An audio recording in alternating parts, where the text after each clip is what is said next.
Role of protein in cell membrane. बिस्मिल्लाहिर्रहमानिर्रहीम। अस्सलाम वालेकुम। डियर स्टूडेंट्स, लास्ट लेसन में हमने बात की थी कि सेल मेम्ब्रेन जो है इसके स्ट्रक्चरल केमिकल कंपोनेंट्स कौन से हैं। मेनली तो फॉस्फोलिपिड बाइलेयर और प्रोटीन को हमने डिस्कस किया था, और हमने फॉस्फोलिपिड मोनोलेयर माइसेल के बारे में बात की थी। इसके अलावा हमने कंपार्टमेंट्स की बात की थी कि micelles with in cell different compartments develop करते हैं, like the membrane of mitochondria, membrane of nucleus, और इनके स्ट्रक्चर्स को भी डिस्कस किया था। आज का हमारा टॉपिक जो है वो है proteins. Protein is the major component in cell membrane in all the cells, prokaryotes and eukaryotes. और प्रोटीन की कंपोजिशन की परसेंटेज आपको बताई थी 60 to 80%। यूजली प्रोटीन की जो अरेंजमेंट है फ्लूइड मोज़ेक मॉडल में मैं ऑलरेडी आपसे डिस्कस कर चुका हूँ। Intrinsic proteins which are completely embedded in the lipid bilayer, extrinsic जो ऊपर फ्लोट कर रही होती हैं on the surface of the lipid bilayer, and transmembrane proteins जो कि partially या half embedded होती हैं lipid bilayer में। और ये जो प्रोटीन्स हैं इंट्रांसिक, एक्सट्रांसिक एंड ट्रांसमेम्ब्रेन, ये प्रोटीन्स डिफरेंट रोल प्ले करती हैं, और इनके डिफरेंट रोल जो हैं वो हमने आज डिस्कस करने हैं। सबसे पहले आपके सामने यहाँ पर एक प्रोटीन का स्ट्रक्चर है जिसको हमने ग्लाइकोकैलिक्स कहा है। हम साइटोस्केलेटन की भी बात करेंगे और कुछ प्रोटीन्स जो एंजाइम्स के तौर पर यहाँ मेम्ब्रेन में एम्बेडेड है उनकी बात करेंगे। तो ग्लाइकोकैलिक्स कैसी प्रोटीन्स हैं? ग्लाइकोकैलिक्स बेसिकली कुछ प्रोटीन्स जो कि इंट्रांसिक भी हो सकती हैं, ट्रांस भी हो सकती हैं, दे हैव कार्बोहाइड्रेट अटैच्ड। उनके कार्बोहाइड्रेट्स के अटैच होने के बाद उनकी केमिकल कंपोजिशन चेंज हो जाती है, और ये कार्बोहाइड्रेट्स जो अटैच होते हैं it's a variety of different monosaccharides. तो ऐसी प्रोटीन्स को हम कहते हैं ग्लाइकोप्रोटीन्स। लेकिन इनको ग्लाइकोकैलिक्स का नाम क्यों दिया गया है? Because they form a cell coat outside the membrane. इसका मतलब ये है कि जो प्रोटीन्स विद कार्बोहाइड्रेट्स हैं उनकी एक अलग ही लेयर लिपिड बाइलेयर से थोड़ा सा ऊपर बनी हुई होती है, और ये प्रोटीन और शुगर के कॉम्बिनेशन से बनने वाली जो लेयर है, जो कोटिंग है, ये बड़ी इंपॉर्टेंट है। This glycocalyx is involve in the protection and cell recognition and antigens such as ABO blood group. मतलब मतलब कि ये जो ग्लाइकोकैलिक्स ग्लाइकोप्रोटीन्स हैं इनके बहुत से काम हैं, जिनमें से हम आगे जाकर अभी डिस्कस करेंगे कि as a cell receptor signalling molecule. लेकिन उससे पहले हम थोड़ी सी बात करेंगे साइटोस्केलेटन की, कि प्रोटीन किस तरह साइटोस्केलेटन के तौर पर काम करता है। वो तमाम प्रोटीन्स जो कि ट्यूबुलर हैं, जो कि इलोंगेटेड हैं, अटैच्ड हैं सेल मेम्ब्रेन के साथ फ्रॉम द इनर साइड। देखिए, सेल मेम्ब्रेन की एक आउटर साइड है और एक उसकी जो है वो इनर साइड है। तो आउटर साइड तो हमें नजर आ रही है यहाँ पर, और इनर साइड ये नजर आ रही है साइटोप्लाज्म की तरफ। और अगर आप गौर करें तो इस सेल मेम्ब्रेन के नीचे जिस एरिया को मैं लेबल कर रहा हूँ, यहाँ पर आपको कुछ ट्यूब्स नजर आ रही हैं। ये ट्यूब्स अटैच्ड हैं सेल मेम्ब्रेन के साथ, और इन ट्यूब्स, तो डियर स्टूडेंट्स, ये जो लेबल्ड एरिया है यहाँ पर हमें ये ट्यूब्स नजर आ रही हैं, ये प्रोटीन माइक्रोट्यूब्यूल्स हैं, और इनका काम है कि सेल को इसकी स्पेसिफिक शेप में बरकरार रखना। इसीलिए इनको साइटोस्केलेटन का नाम दिया गया है। स्केलेटन बेसिकली ढांचे को कहते हैं। जैसे हमारे जिस्म में हमारी हड्डियां जो हैं, उन्होंने हमारी खास शेप बरकरार रखी हुई है। अदरवाइज तो अगर हम हड्डियां निकाल दें, जैसे हम गोश्त लेते हैं बोनलेस, तो बोनलेस गोश्त जो होता है उसकी कोई शेप नहीं होती। हमारे स्केलेटन की वजह से हमारी शेप है। तो इसी तरह ये जो माइक्रोट्यूब्यूल्स हैं प्रोटीन की, ये सेल सरफेस मेम्ब्रेन के साथ अटैच्ड है, और ये नीचे यहाँ पर नजर आ रहा है आपको। और ये उसकी शेप को बरकरार रखने में हेल्प करती हैं और मेंटेन रखती हैं। इसके अलावा इनका एक और काम भी है, वो है सेल मोटिलिटी। कुछ सेल्स ऐसे हैं, जैसे कि बैक्टीरिया की हम एग्जांपल लें, उसकी सेल मेम्ब्रेन में यही प्रोटीन ट्यूब्स जो हैं वो एक्सटेंडेड होकर सेल से बाहर निकलकर फ्लैजेलम की फॉर्म में उसकी हेल्प करती हैं, और पैरामीशियम में cilia formation through these protein tubes. इसके बाद कुछ प्रोटीन्स जो हैं, they act as enzymes. Definitely हमारे सेल मेम्ब्रेन में बहुत सी प्रोटीन्स जो इंट्रांसिक और ट्रांस मेम्ब्रेन है, these are proteins, these are enzymes. तो एंजाइम्स जो हैं उनका रोल हमें अच्छी तरह पता है। They catalyze the reaction in the cytoplasm. तो जो भी सबस्ट्रेट मेम्ब्रेन में से गुजरता है तो कैटालाइज होकर प्रोडक्ट बनकर सेल के अंदर पहुंचता है, इसी तरह बाहर भी। तो कुछ प्रोटीन्स जो हैं दे एक्ट एज एंजाइम्स। तो अब हम नेक्स्ट कंपोनेंट की तरफ जाते हैं, और नेक्स्ट कंपोनेंट जो है वो हमारा है कि जी प्रोटीन्स ओवरऑल ग्लाइकोप्रोटीन्स। ग्लाइकोकैलिक्स की तो हमने बात की, जो एक्सटर्नल एक पूरी लेयर बना रही है। तो ये जो ग्लाइकोप्रोटीन्स हैं बेसिकली ये डिफरेंट फंक्शंस भी परफॉर्म कर रही हैं, and mostly these glycoproteins are intrinsic proteins. अब आपके सामने ब्लू कलर में एक्सट्रांसिक प्रोटीन्स भी हैं, but they don't have carbohydrate chains. तो कुछ एक्सट्रांसिक हैं और कुछ जो है इंट्रांसिक जो है वो, और ट्रांस मेम्ब्रेन जो है ये ग्लाइकोप्रोटीन्स हैं।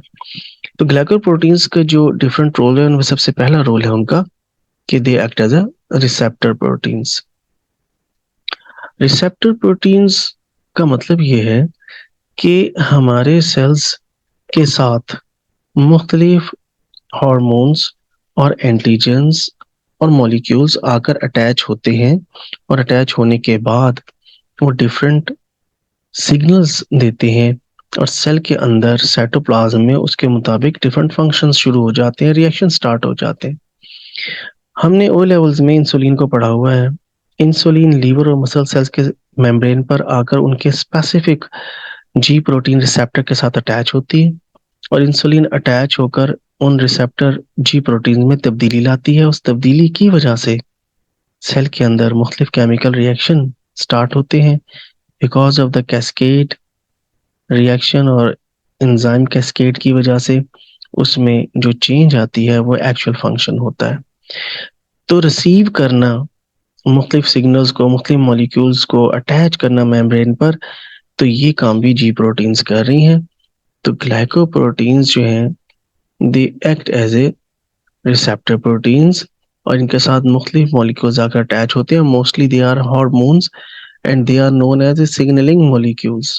और इन रिसेप्टर प्रोटीन्स को हम सिग्नलिंग रिसेप्टर प्रोटीन्स का नाम देते हैं, और इनकी वजह से ही जो है वो मुख्तलिफ प्रोसेसेस, केमिकल रिएक्शंस हो पाते हैं।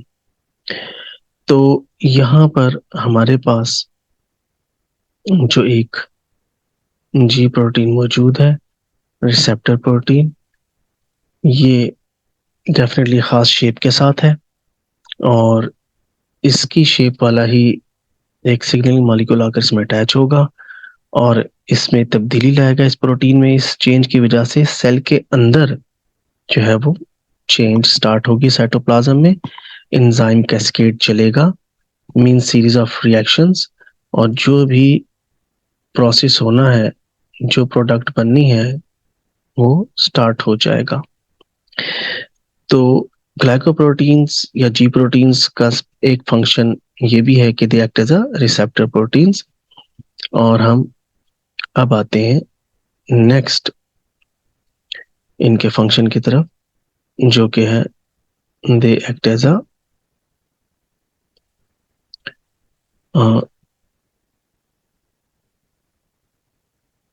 एंडोसाइटोसिस। तो जी प्रोटीन जो है, G proteins, glycoproteins, they are doing the function of endocytosis. और एंडोसाइटोसिस मींस क्या है कि cell membrane form infoldings and through the infoldings material intake. तो इनफोल्डिंग्स बनाकर मेम्ब्रेन की किसी मटेरियल को अंदर लेकर आना, दिस इज एंडोसाइटोसिस। और अगर तो वो सॉलिड मटेरियल है, अगर तो वो सॉलिड मटेरियल है, तब उसे कहा जाएगा फैगोसाइटोसिस। और अगर वो एक लिक्विड मटेरियल है जिसको सेल अपनी मेम्ब्रेन के थ्रू अंदर लेकर आए, उसको कहते हैं पिनोसाइटोसिस। क्वेश्चन ये है कि सिंपल डिफ्यूजन, ऑस्मोसिस या फैसिलिटेटेड डिफ्यूजन या एक्टिव ट्रांसपोर्ट के थ्रू ही क्यों नहीं आ जाते ये मटेरियल? क्योंकि ये मटेरियल होते हैं ना लार्ज क्वांटिटी, ना बल्क अमाउंट। तो जो बल्क में है, जो हाई क्वांटिटी में मटेरियल है, वो सेल मेम्ब्रेन में से नहीं गुजर सकता। उसके लिए सेल मेम्ब्रेन को फोल्ड होकर ग्रूव बनाकर उस मटेरियल को अंदर लाना होगा। और ये ओ लेवल्स में हमने पढ़ा हुआ है प्रोटेक्शन में। In the blood component, white blood cells, they engulf the bacteria, they engulf the pathogen germs through this endocytosis. तो एंडोसाइटोसिस जो है, इसमें भी खास किस्म की जी प्रोटीन्स इन्वॉल्व हैं, जो कि पहले बॉन्ड बनाती हैं उस स्ट्रक्चर के साथ। तो अगर आप यहाँ पर गौर से देखें तो आपको ग्रीन कलर में रिसेप्टर प्रोटीन्स नजर आ रही हैं, जो कि अपने साथ अटैच करती हैं उन मटेरियल्स को जिनको उसने अंदर लेकर आना होता है। और अंदर लाने के बाद भी यहाँ पर भी है, और अंदर लाने के बाद भी आप देखें कि उन्होंने उस मटेरियल को अपने साथ बाइंड किया हुआ है। तो एंडोसाइटोसिस जो प्रोसेस है, जिसमें large quantity bulk of material engulfed by the cell membrane by a cell by forming the enfoldings grooves, उसमें रिसेप्टर प्रोटीन्स इन्वॉल्व हैं। पहले वो मटेरियल जो है उन रिसेप्टर प्रोटीन्स के साथ आकर अटैच होगा, और अटैच होने के बाद वो मेम्ब्रेन अंदर की तरफ फोल्डिंग्स बनाकर उस मटेरियल को अंदर ले आएगी, और उसके इर्द गिर्द मेम्ब्रेन होगी और उसमें रिसेप्टर प्रोटीन्स उसके साथ अटैच्ड होंगी। और इसी तरह पिनोसाइटोसिस में आप देखें कि लिक्विड मटेरियल को भी इसी टेक्निक के थ्रू अंदर लाया जा रहा है। ठीक है, तो यहाँ पर G proteins, they play important role in the process of endocytosis. अब जी प्रोटीन्स का एक और बड़ा इंपॉर्टेंट काम है, और वो इंपॉर्टेंट काम है सेल एडिशन। सेल एडिशन का मतलब ये है कि दो सेल्स जो हैं वो एक दूसरे के बिल्कुल करीब आकर अपनी जो रिसेप्टर प्रोटीन्स हैं, उन रिसेप्टर प्रोटीन्स की मदद से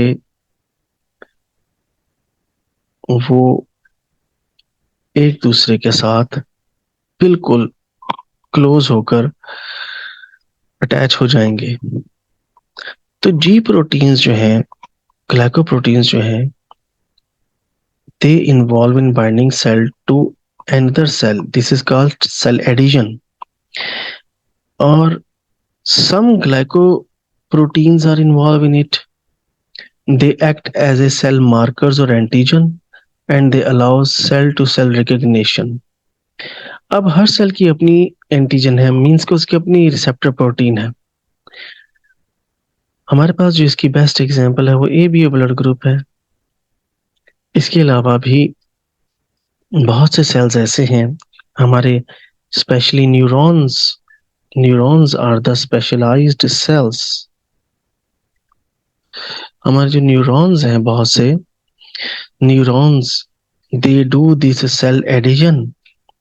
और न्यूरॉन्स जो हैं उनमें सेल एडिशन जो है वो through the these receptors possible होती है, और वो न्यूरॉन्स एक दूसरे के साथ बिल्कुल कनेक्ट हो जाते हैं। कुछ न्यूरॉन्स में तो साइनेप्स है, गैप है, लेकिन कुछ न्यूरॉन्स जो है they are completely attach with each other, specially eye and heart. यहाँ पर जो न्यूरॉन्स इन्वॉल्व हैं वो एक दूसरे के साथ मेम्ब्रेन टू मेम्ब्रेन अटैच्ड है। तो सेल एडिशन में भी जो जी प्रोटीन्स हैं they play very important role, और जी प्रोटीन्स जो हैं वो एक सेल को दूसरे सेल के साथ अटैच करने में इन्वॉल्व है। तो यहाँ पर हम आज के इस लेसन को एक क्विक रिव्यू कर लेते हैं। हमने आज जो डिस्कस किया है, हमने बेसिकली प्रोटीन कंपोनेंट को डिस्कस किया है सेल मेम्ब्रेन के, कि प्रोटीन जो है वो मेजर कंपोनेंट है सेल मेम्ब्रेन का, और वो कितनी तरह से यहाँ पर इन्वॉल्व है। Some proteins which are glycoproteins, they have a long chains of carbohydrate with it. They are known to be glycocalyx because they form a layer over the surface of the membrane. Some proteins inside in a cytoplasm area in the periphery, they act as a cytoskeleton. They maintain the shape of the cell. Some proteins, they act as enzymes, and definitely they do catalyze the chemical reactions. And some glycoproteins act as a receptor for the signaling molecules, and their function is to perform a special specific function within the cell. They receive the hormones, they receive different chemical molecules, and some proteins, glycoproteins, they involve in endocytosis, they involve in pinocytosis, phagocytosis, and with the help of these receptor G proteins, material easily intaked by the cell membrane। और इनमें हमने बात की कि how cell to cell attachment is possible through this receptor protein which is known as a cell adhesion। तो students, आज के lesson के बारे में ज़रूर फीडबैक दीजिएगा। इंशाल्लाह नेक्स्ट लेसन में हमने जो टॉपिक कवर करना है, अब हमारा टॉपिक होगा कि प्रोटीन्स जो हैं उनकी कुछ टाइप्स में ट्रांसपोर्टर प्रोटीन्स भी हैं, स्पेशली चैनल प्रोटीन्स और कैरियर प्रोटीन्स पर हम बात करेंगे। और प्रोटीन के बाद जो अगला कंपोनेंट है कोलेस्ट्रॉल, तो कोलेस्ट्रॉल पर भी हम इंशाल्लाह डिस्कस करेंगे अपने नेक्स्ट लेसन में। Thank you, Allah Hafiz. Thanks for watching